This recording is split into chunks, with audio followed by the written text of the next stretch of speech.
Los 4 evangelios son Mateo, Marcos, Lucas y Juan. ¿Cuáles son? No tienen fuerza, dice que hoy es viernes y el cuerpo lo sabe.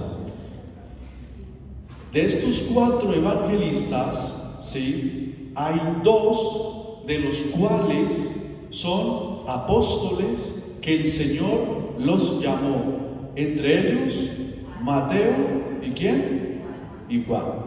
Los otros 2, Marcos y Lucas, pertenecen al grupo de los evangelistas, o digámoslo así, más catequéticamente, del grupo de los 72, a los cuales dice el Señor que los mandó de 2 en 2.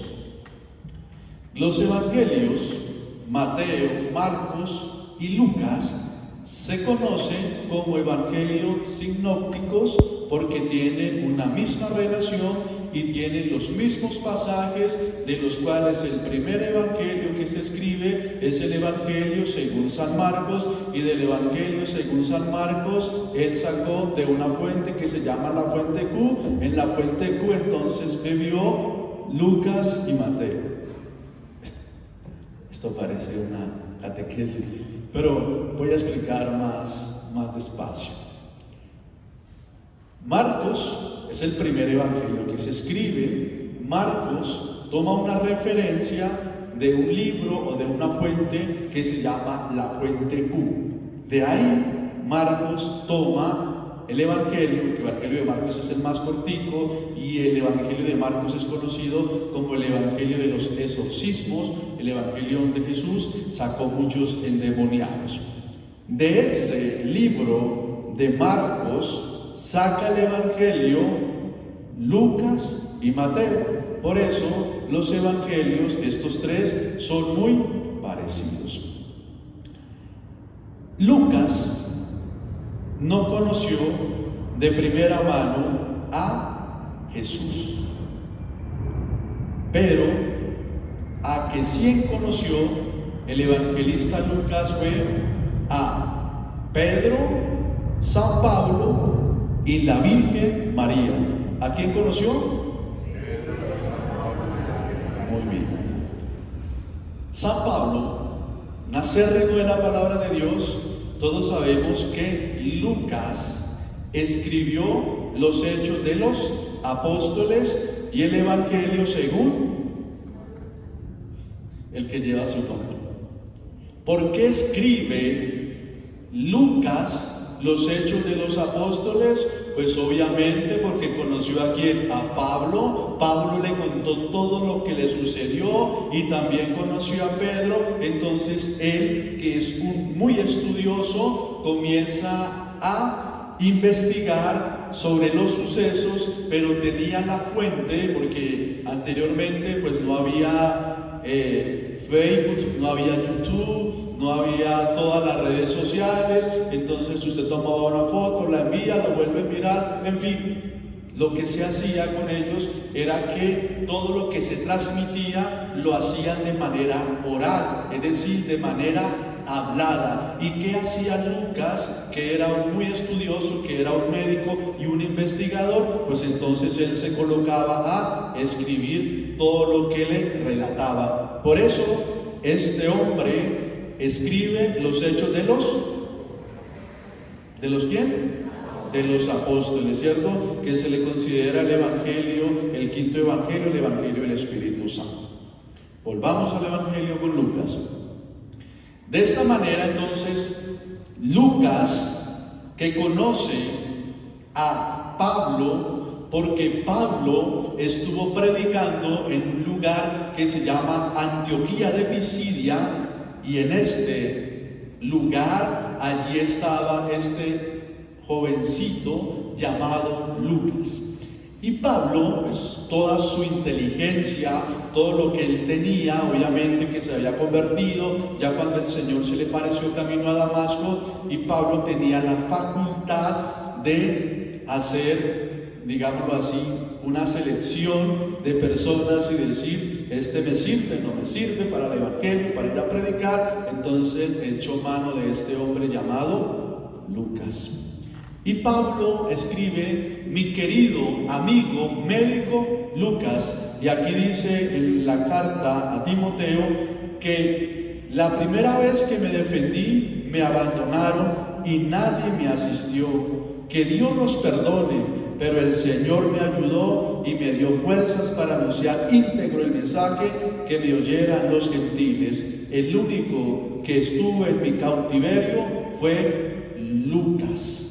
Entonces, porque Pablo en sus evangelizaciones, en sus correrías, en las cartas que escribió cuando se desplazaba, ninguno le aguantaba, porque una vez Juan Marcos fue con él y Juan Marcos dice: no, esto andar con Pablo es muy pesado, porque los trajines, la evangelización, este hombre yo no le doy la talla. Entonces él se quedó en un lugar y por eso Pablo siguió evangelizando solo. Entonces, ¿quién lo acompañaba en sus correrías? Pues es este hombre llamado Lucas. Y Pablo, al tomar a Lucas, porque cuando Pablo está predicando por este territorio, hay una mujer que se convierte, que se llama Santa Tecla, no las teclas del computador, sino Santa Tecla, y con ella también, digamos, se convierte una mujer llamada Lidia, vendedora de púrpuras, la que Pablo también allí evangeliza y se bautiza. Bueno, esto daría para hablar mucho, pero vayamos a lo esencial de Lucas. Y Pablo le dice: bueno, vamos con Lucas. Lucas entonces se hace muy amigo de Pablo, lo sigue en las predicaciones, y Pablo entonces presenta a Lucas a Pedro. Y Pedro pues le comienza a contar: mire, yo negué al Señor, yo hice esto cuando andaba con el maestro y esto me sucedió. Y entonces Lucas, que era un buen oyente, una persona buena para escuchar, comenzaba a redactar y a escribir, porque no es fácil escribir, pero este hombre está asistido por el Espíritu Santo. Luego, que esto es fascinante, cuando Juan, que estaba en el patíbulo de la cruz, que estaba allí Jesús, recuerden que Jesús entrega a su mamá al discípulo amado llamado Juan, y Juan entonces se va con la Virgen María a vivir a Éfeso. ¿A dónde? A Éfeso. Y así, en este territorio de Éfeso, Lucas entonces lo presenta Pedro a Juan, y entonces se entrelaza toda esta historia que encontramos en Lucas. Lucas es un enamorado y apasionado por la Santísima Virgen María. ¿Y por qué conoce todos los relatos de la infancia y de lo que le sucedió a María? Pues porque ella se lo relató y Lucas lo plasma en el Evangelio, porque Mateo habla algo de la infancia de Jesús, pero Lucas es un poco más, digamos, osado en escribir, y en ello, digamos, encontramos el anuncio del ángel Gabriel a la Santísima Virgen María, la anunciación, encontramos la visitación en este texto sagrado, y encontramos un cántico fabuloso que los legionarios lo rezamos, que se llama el Magnificat, el que dice: proclama mi alma la grandeza del Señor, se alegra mi Dios en Dios mi Salvador, porque ha mirado la humillación de su esclava. Así, Lucas tiene esta facilidad de escribir de la Virgen María, pues porque la conoció y porque estuvo con ella y compartió. Estos relatos que hace Lucas, digamos, son muy fidedignos, porque él comienza diciendo en el libro de Lucas, dice: he tratado de hacer una investigación, organizar todos los datos en este texto, y le escribo a mi ilustre amigo Teófilo. ¿A cuál amigo? Y Teófilo pues es una figura representativa que se da como Teo, amigo. Digamos que él quiere, Lucas, que todos seamos amigos de Dios, por eso él hace, digamos, estas investigaciones. Hasta aquí vamos bien, ¿no? Y si no, pues después ve la misa por YouTube y vuelve a cantar. Así que Lucas, enamorado de la Virgen María, la conoce de cerca y escribe. Y también Lucas, de profesión, es médico y también él es un pintor. Porque dice la historia, no está en la Sagrada Escritura ni mucho menos, que en Polonia él pintó un cuadro de la Virgen María y el Papa San Juan Pablo II, que es de allí, de este lugar, entonces tenía en su escritorio la pintura que había hecho Lucas, digamos como un retablo que él había sacado, y este estaba quemado, pues porque en un incendio pues se quemó el retrato de la Virgen María, el cual Lucas pintó. En el Evangelio según San Lucas, para que ustedes se emocionen y se apasionen para leer, se le conoce como el Evangelio de la misericordia y el Evangelio de los pobres.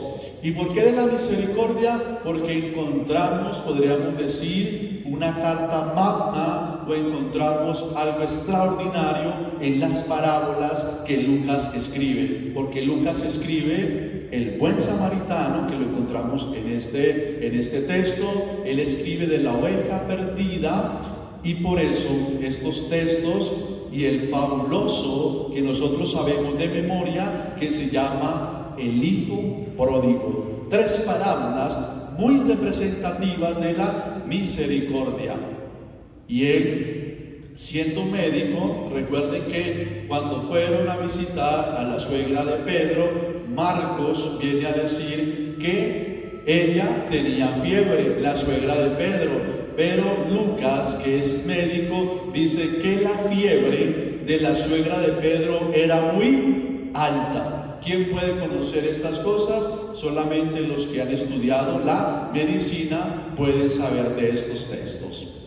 También, inédito, el pasaje que se encuentra es el episodio del buen ladrón. Cuando están allá en la cruz y le dice, hoy estarás conmigo en el paraíso, así lo relata Lucas, este episodio del buen ladrón. Por eso, queridos hermanos, hay que acercarse a conocer las Escrituras, a beber de las fuentes que son ellas. No basta simplemente con lo que el Padre explica, sino que podamos leer la Sagrada Escritura.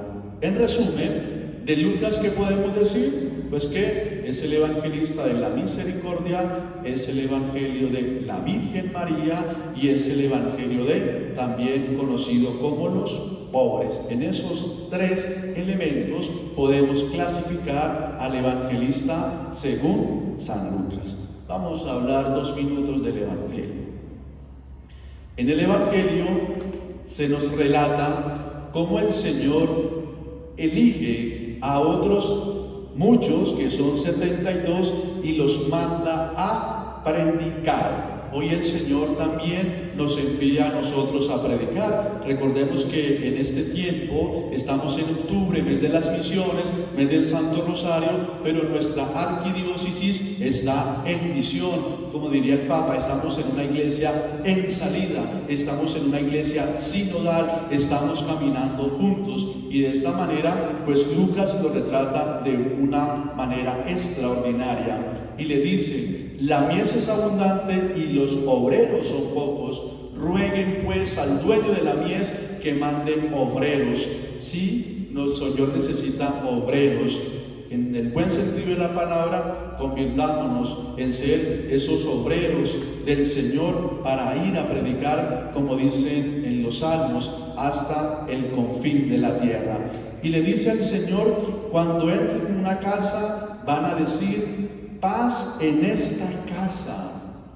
Detállese que la paz que da el Señor no es la paz como la da el mundo, porque la paz del mundo es una paz viciada, es una paz interesada. En cambio el Señor da una paz que de tranquilidad, de serenidad. Por eso cuando Jesús resucita le dice, la paz esté con ustedes, les traigo la paz, les manifiesto la alegría de una paz.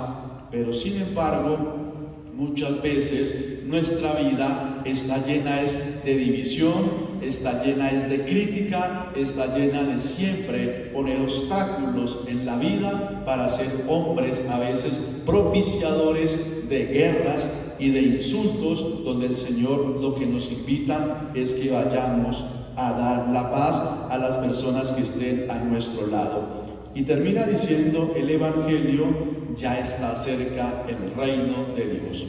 Pidamos la gracia del Señor, ¿para qué? Para que nosotros también seamos lucanos, es decir, amantes de la Virgen María, hombres misericordiosos, pero que también velamos por el bienestar de los pobres y de los más necesitados.